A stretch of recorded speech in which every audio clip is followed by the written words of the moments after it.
No? Ito yung pwedeng lagyan nga rito po no? Oh. Bali sir, ngayon, consider as PWD ka na. Opo ba, tagal na po. 2018 pa yata. Okay, so Nabali na kasi to eh. you mean, Matadali pa ulit. you mean, may dati ng bali yung paa Ito sa mo. bahay naman kasi hindi ko po alam 2017. Paanong bali sir? Nadulas? Ganun? Diabetic pala ako. Pagtayo ko ng higaan, bumaksak baba ang sugar ko 60. Imagine niyo po na pagtayo mo, naiwan yung itong paa, naiwan, nandun na yung isa nasa taas. Bumaliktad ako, gumanan ako eh. Nagkarating ganito. May pagka-stuntman ka talaga. De, joke lang yun, sir, ha? Gusto lang kita sumaya, eh. Ayan, ganun Okay. nangyari. Tapos ito naman is munod. Ito naman, box kaya ito, mag-aapat. Yes, sir. Baksakan ko. Ayan, ha? Kita mo, hindi ako nagdi-discount, pero binigyan ka ng PWD discount. Ano? Ito. Okay, sa ngayon, mga Orsa, pumipili si Bossing, no? So, kasama niya yung anak niya. Yan kasi, ito, staccato. Yan yung pinakasikat, nakikita niyo naman sa vlog, di ba? Sabi ko nga, 2 years on the making niyan. Ang daming nag-abang niyan, sa totoo lang. Oo, saka yung tibay. Yeah, at saka isa na, kumbaga, ilan na lang yan. Ilan na lang. Tapos, ito kasing staccato, meron talaga nito sa tunay.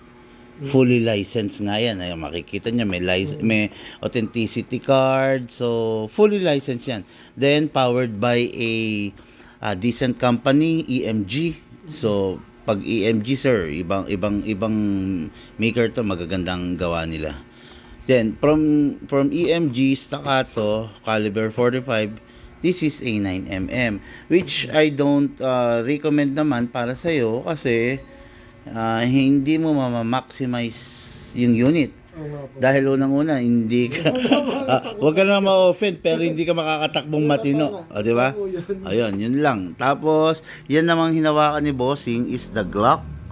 Yan, the only problem with the Glock, yung power na hinahanap mo na kayang ibigay nito, hindi niya kaya. Kasi, from 450, 470, down to 300 to 320 only.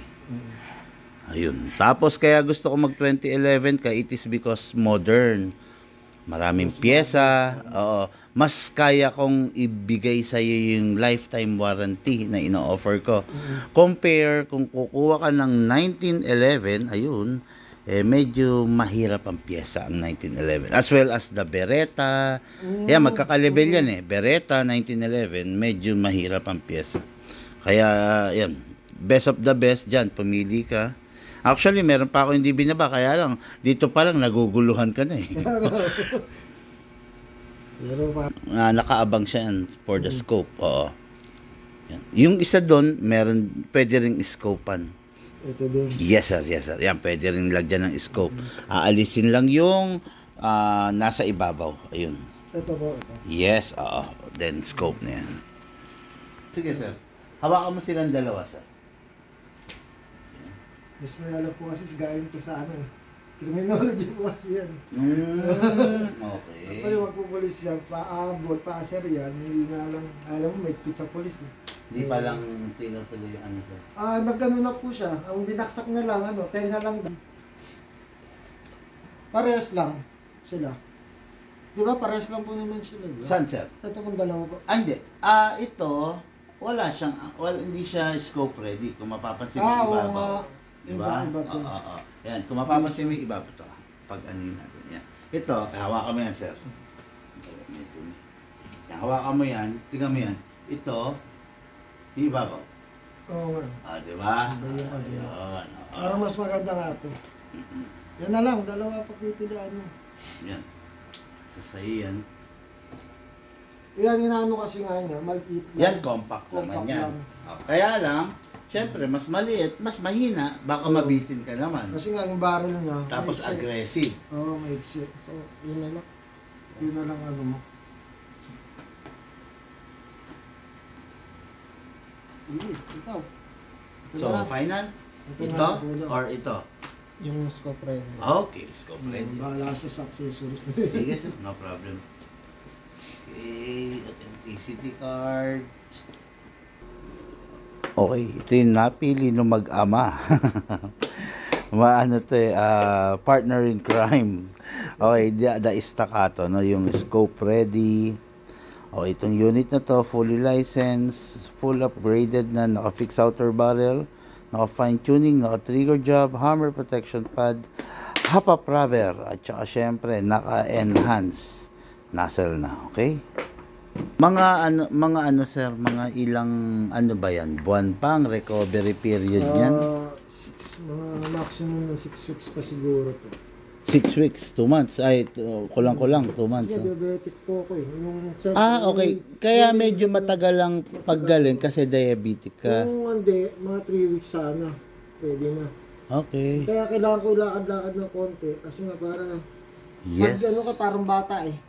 Di ba may spongy po yung ganito raw natin? Oo. Nangyari sa akin, unang apak ko, hindi ko maapak. Parang hindi karayom, parang yung pako, parang tinutusok ng pako yung pako. Sakit. Okay. Ngayon, naigaganong-ganong ko na ngayon kasi naka 2 weeks na to eh. Oh, pero medyo may manas sir, no? Natural po daw, pag gano'n. Natural. Pero hindi ka na on pain. Meron po, konting-konting na lang.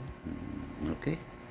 So, okay. Okay, bali sir, yung unit mo, merong authenticity card na tinatawag, pwede mong i-register via online, scan lang, para meron kang tinatawag na na international warranty. Pero, kahit naman wala na to, nandito Nandiyan ako naman kayo eh. lifetime warranty sa akin. Tapos, discuss ko lang, syempre, ang nasasakupan ng lifetime warranty natin is yung unit. Wag lang syempre yung mga pagkakataon sir na hindi iningatan. Halimbawa, nabagsak ng mataas, di ba? Syempre misuse po 'yun. Tapos hindi ka nag-silicone oil, yung mga ganon. Naubos yung laman loob, yung internals niya. Medyo may participation ka doon. Although, hindi ka namin i-charge sa mga labor, sa mga service, ganon. Pero minimal, sa yung ibang parts pwede kong i-shoulder as libre. Pero I'll make sure may participation ka para just to teach you a lesson. Di ba? Siyempre, kung lahat naman sasagutin ko, di ba? Hindi matututo, kumbaga hindi aayusin yung paggamit. Tapos, okay. Regarding gun ban, kung gun ban, ay may criminology student ka, alam mo naman yun, no? Pag gun ban, hanggat maaari, limitahan yung pagdadala, pagbiyahe. Ngayon, kung ibabiyahe mo, just make sure naka-gun bag. Hindi pwedeng isokbet, hindi pwedeng nakalagay sa motor, sa GB box sa motor. Ganun, sir, ha? Tapos, okay, yung bala. Tako tayo rito, sir.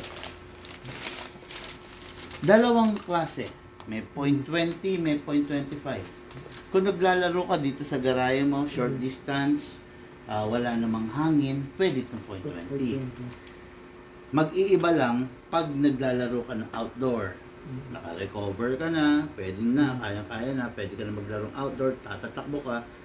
Gamit ka ng .25 kasi outdoor may hangin para ma-achieve mo yung diretsong trajectory ng bala. Kasi mas mabigat yung 25. Yes. Ito lang, sasabihin ko lang sa iyo, sir. Yung unit, habang bumibigat yung bala, mas fatal ang damage. Lalo na to sa unit mo na to. Hindi ka hihinto sa .20 sa .25 dito. Dahil pwede mo siyang gamitan ng .30 to .35 kasi upgraded. Oo. Maganda yan. Oo, kumbaga. Pero for now, familiarization, okay na muna to. Eventually, pwede kang, bibili ka na ng bala mo, naubos na to. Magsabi ka lang, bigyan mo nga ako ng .30. Gusto kong maranasan yung half din ng .30. Diba, ganon. Yan. Okay? Isa pa. Unit natin, always use 12 kg.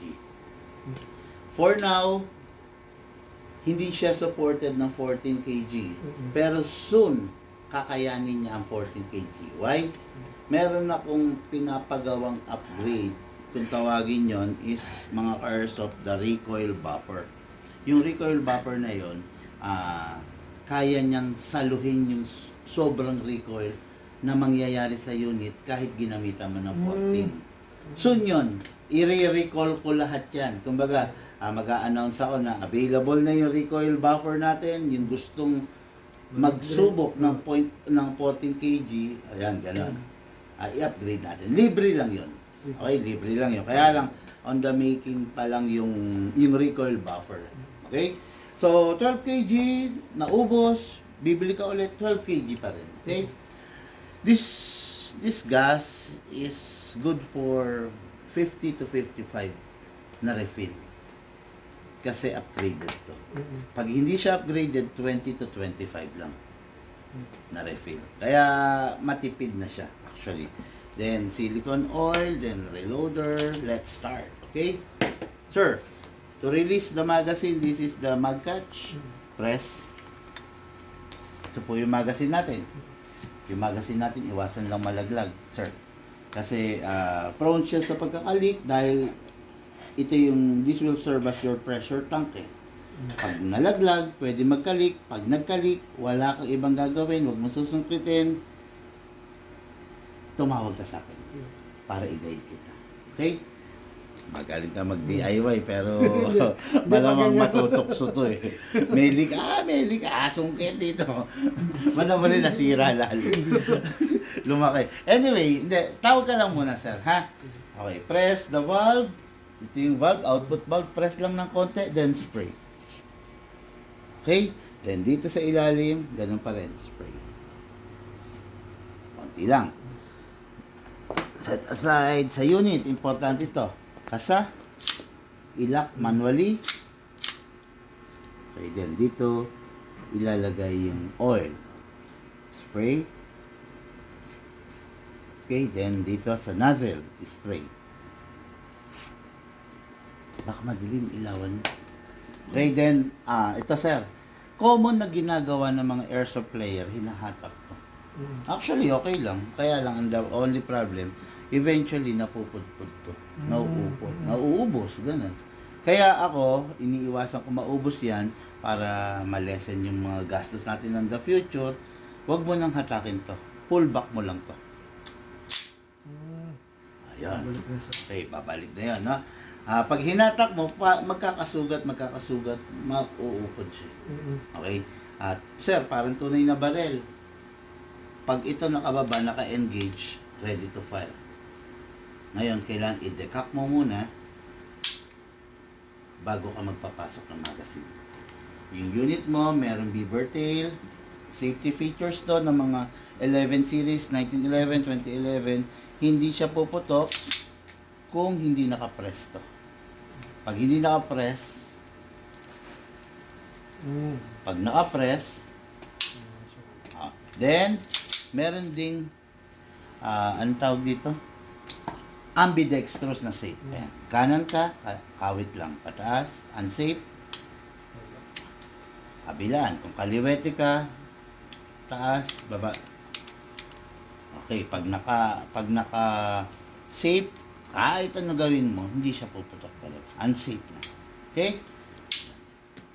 Ayun, dako tayo rito sir, maglagay tayo ng bala. May silicone oil na to, di ba? Sa paglalagay ng bala, isa sa crucial to. Kasi, pag hinatak mo to, possible mabitawan mo. Baka mabasag dito. Ngayon, hatak. Put your other thumb here para kung mabitawan mo, siya yung sasalo. Okay, hatak. Dire-diretso, hold it tight, kailangan, wag mo mabibitawan. Dito ilalagay yung bala. Wag dito, dito. Much better kung meron kang reloader. Kung wala, isa-isa. Pag meron, pump lang.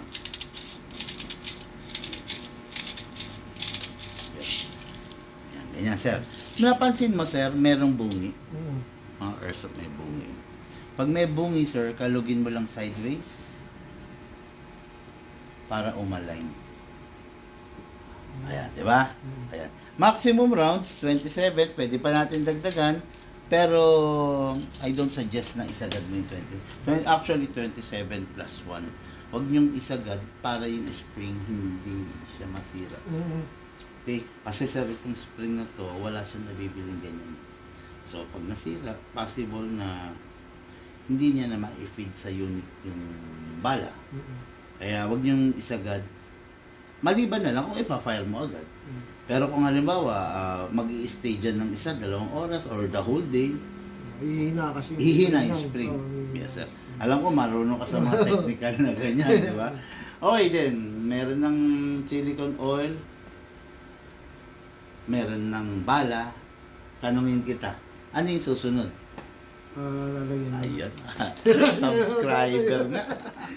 Okay. Lalagyan ng gas. Sige sir, buksan na natin. Subscriber nga si sir. Upside down, then press down. Sakto mo lang, then press down. 1, 2. Hindi pwedeng pahiga, hindi rin pwedeng patayo. Isa pa sir, tama naman yung temperature ng bahay ninyo. Hindi ganong malamig, hindi rin ganong mainit. Okay to. Kasi yung airsoft natin, ayaw niya sa malamig na temperature. Gusto niya yung room temperature or mas mainit sana. Pag malamig, mahina siya, malakas ang consumption niya. Pero pag ano ba, under the heat of the sun, doon ka naglalaro, mas gusto niya yon. Okay? Kaya ko lang sinabi sa iyo kasi yung green gas natin, normal na lumalamig. So, kailangan ma-maintain niya yung pagiging warm para hindi malakas sa gas yung unit mo. Okay? Ngayon. Unit, pasok. Malakas. Huwag nating itutulak. Hindi maglalak. Okay? Pasok, malakas. Finger out. Kasa. Wag na. Yung normal na kasa lang. Wag malakas ang big man. Hala ko si Coco Martin to. Normal na kasa lang sir. Hatak, then bitaw. Nakalimutan ko, akala ko nasa shop ako. Okay sir. Bigay ko sa unit sir, naka-save. Ikaw na lang bahala mag-unsave pag magpa-fire ka na. Ikaw mo. Meron ka bang karton? Ayun, naka-ready na. Hindi siya naka-ready pala. Ano ko na yun? Walang yan. Ano yung sir po? Ay, dito ka. Ikaw pumatok. Naka-ready. Sige sir. Ikaw muna, mga 2-3 sir. Then si... Pangalan sir? Di dyan, tama yung layo yan. Yung nga lang si Didi, baka tama ka, biglang tumalon. Okay na, ano na lang Doon, sir. tama dyan. Baba mo lang doon sa side. Hindi sir, dyan na lang sa silya. Yan, yan. Wala. yan. Habang matamaan. Ito mo na block sir. Dito Dyan na. na lang patong. Ano, sige. Yung nalalaw ba ito? Para lang ano sir. Baka Pag may ano po, tamaan pag yung ano. alagaan nyo nun eh. Pag ganun. Yan, pag ganun. Unlock safety. Yes sir. Take time lang sir ha. Okay, firing. Talaga, tumagos. Malakas yan sir eh. Tumagos. Lakas ko na. Tuma ka, baby. Hindi naman. Tumatagos din.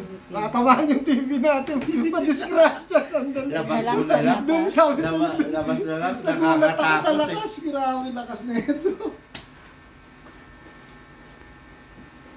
Ang lakas pala niya. Ayan, kaya mo na. Siguro Yes yan. sir. Firing. Oh, sorry, nakalak. Ang lakas pa rin. Pwede ko, ikaw naman. Sige sir, ikaw.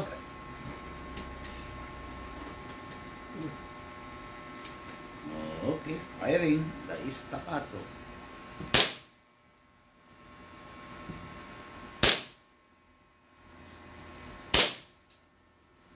Sige, busin mo. Sige Busin sir, mo na. hanggang mag-open slide. Mag-umpisa. Tignan mo sir kung accurate ha. Diba?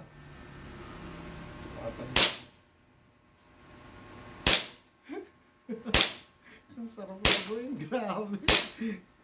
Takot ako rin sa pusa oh. Baka tumalon eh. Iyak yan. Nadali. Oh. Ayan na, okay na.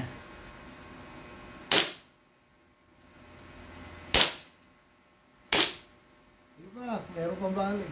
Ayan, ayun, inabutan. Okay. Ayun. Pansinin mo lang yung magazine niya. Hawakan mo. Ah, malamig. Ang lamig, di ba? Ayan. Kaya siya malamig kasi nag-yellow na siya. Oo, ayun. Kaya, Parang may pre yun siya eh. No? Kaya low. yeah, actually yung ano, Yung- yung gas na ginagamit natin, yung safer version ng Freon. Mm. Oo, kasi Malamig. yung Freon kasi masama sa ozone layer, di ba? Ito yung safer version nun. Kaya parang refrigerated gas siya na mabilis lumamig.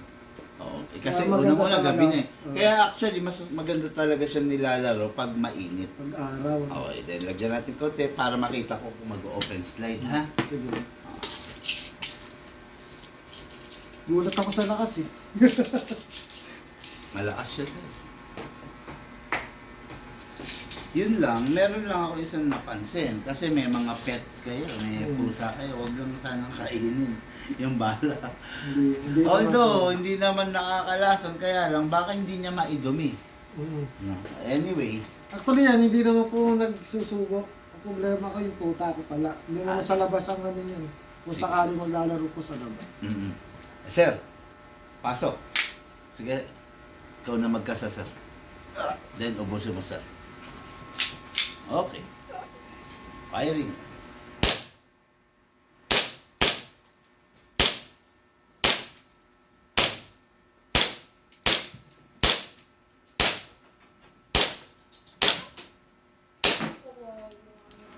Yun, nag-ano na. Na-stress siya. Yan, dali, wag muna. Okay, open slide, release the magazine, release the slide, hatak, then rest. O mga airsoft staccato fever, alam niyo naman kung gaano kalakas, kung gaano kadami nag-i-interest ng staccato, no? Si isa lang si Sir Ray Abweg sa maswerteng nagkaroon nito. Kasi paubos na actually talaga to, no? So, nagkaroon na siya. Bali, sa ngayon pala, yung ka-airsoft ko ay isang PWD, pero nagpapasalamat ako kasi nagkaroon ng pagkakataon na maharap niya tayo. Maraming salamat, Salamat sir. din sir. Maraming salamat. Thank you.